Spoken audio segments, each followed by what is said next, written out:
Before I tell you exactly what I witnessed, I want to make a few things clear. I live in an urban center with a fairly high population.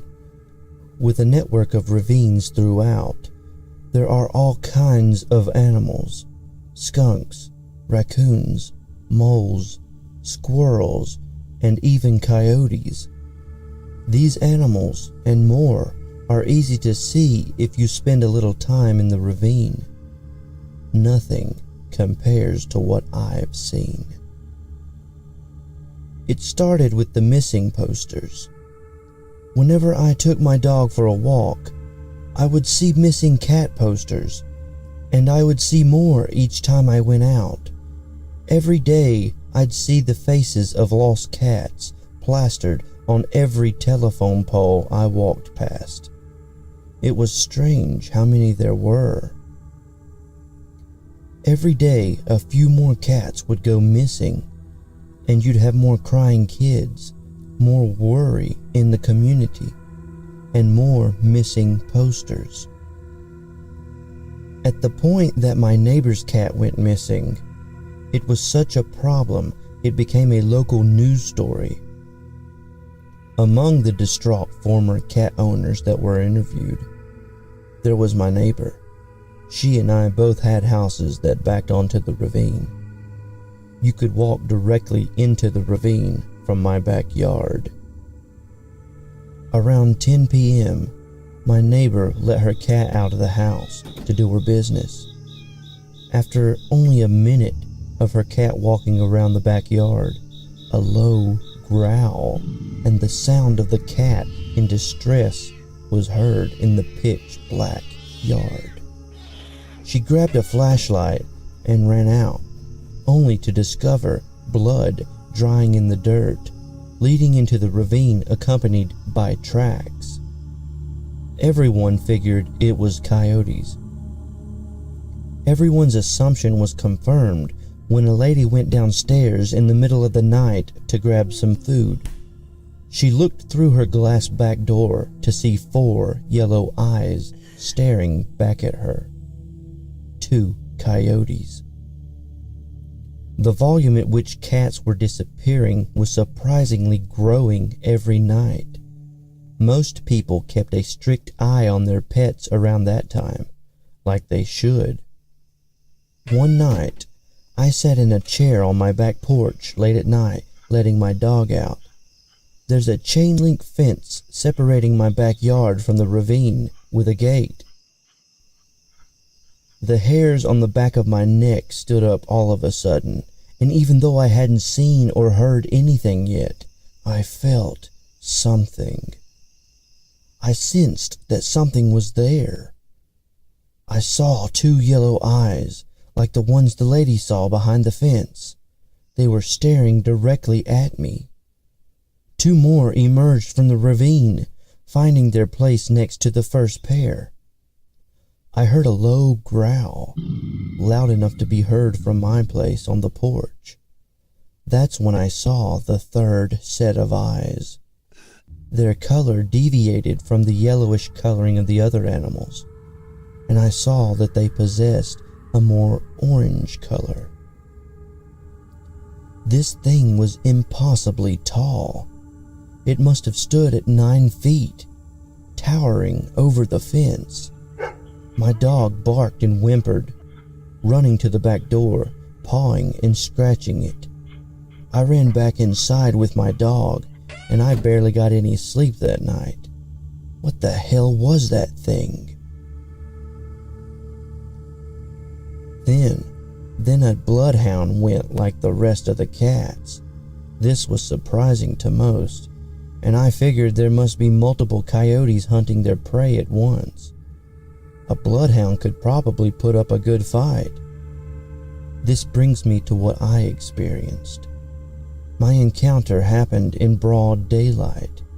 I was walking my Australian Shepherd, and it started like any other walk. We went walking in the ravine, entering right from my backyard. My dog walked at a moderate pace, sniffing everything in his path, and perking up when he saw a squirrel. He required pretty long and frequent walks, so I knew the ravine well enough. I wasn't too concerned about the whole coyote problem, and I knew a coyote wouldn't attack my dog when I am with him. I've heard coyotes are skittish. At some point on our walk, maybe a mile or two, he stopped. He completely froze, and he stopped sniffing around. For a full minute, he just stood completely still, then he sat. I didn't tell him to sit or anything, he just sat on his own. I tugged at his lead, but that received no response. I heard a stick crack somewhere nearby ahead of us, and he started whimpering. Whatever he was afraid of was just up ahead and around the corner. I was kinda curious of what it was, so I tried going forward. I finally pulled on the leash hard enough for him to follow me, and off we went around the corner. I walked slowly and carefully, making sure I didn't make too much noise. My dog walked right behind me, hiding behind my legs as we walked. As my hiking boots became caked with mud as I walked by the stream, I noticed the smell. The farther I got around the turn, the more putrid the stench was. It was like rotting meat mixed with wet dog, with a slight metallic ring to it. As I got halfway around the turn, I saw the cat. It lay in the mud, causing its white fur to become a dirty brown. It was clearly dead, probably for several days. There were chunks of flesh ripped from its side and stomach, and its neck had been torn open. Flies buzzed around the carcass, causing the whole experience of finding this dead pet to be increasingly dreadful. I heard a growl nearby, and the sound of ripping and tearing, with a bit of crunching adding to the disgusting sound.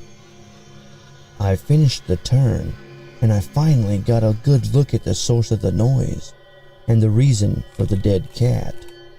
It led to a more open space with trees along the side of it, and a large tree in the center. I saw a coyote near the middle tree, eating something laying on the ground. The fur on its face was matted with blood, and each time it raised its head, blood dripped from its maw. There was a second coyote pacing around the open space, holding a dead, mangled cat in its mouth. From the branches of the tree, dead cats hung from ropes. Their collar tags glinted in the sunlight, and their limbs dangled weakly from their deteriorating bodies. There was a creature unlike any I've ever seen before, standing at the side of the area.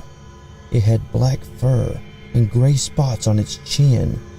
It stood at what I can only assume to be 9 feet tall, and this terrified me the most. It had shortish legs compared to the rest of its body. Its arms were very long, and it had hands. Well, they looked similar to claws, but they obviously possessed the capabilities of human hands. It stood upright like a human, and its ears looked like those of German shepherds.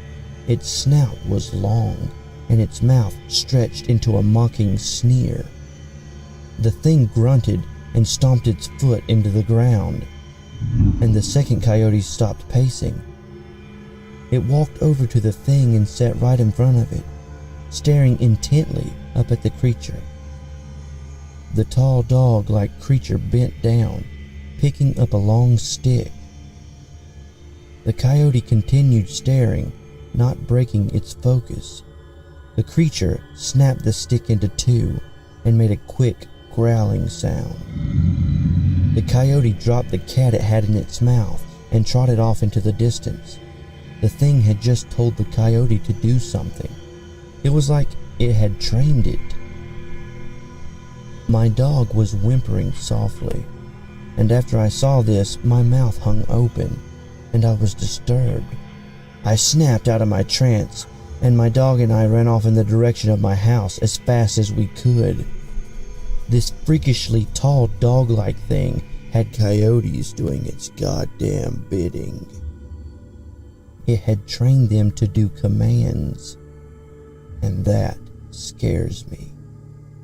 I don't know what the hell it is or why it's doing this, but there's a thing in the ravine, and I don't know what it will do next.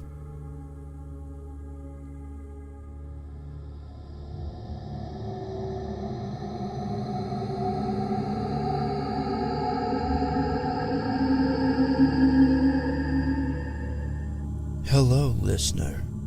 If you've made it this far, why not follow me on Twitter at CreepyPastaEd? Don't forget to click the link to subscribe, if you dare. And if you have a creepypasta or any chilling, creepy, spine-tingling story you want to be heard, send it to creepypastaed@gmail.com. Look me up on the Creepypasta Amino app. And remember, don't fall.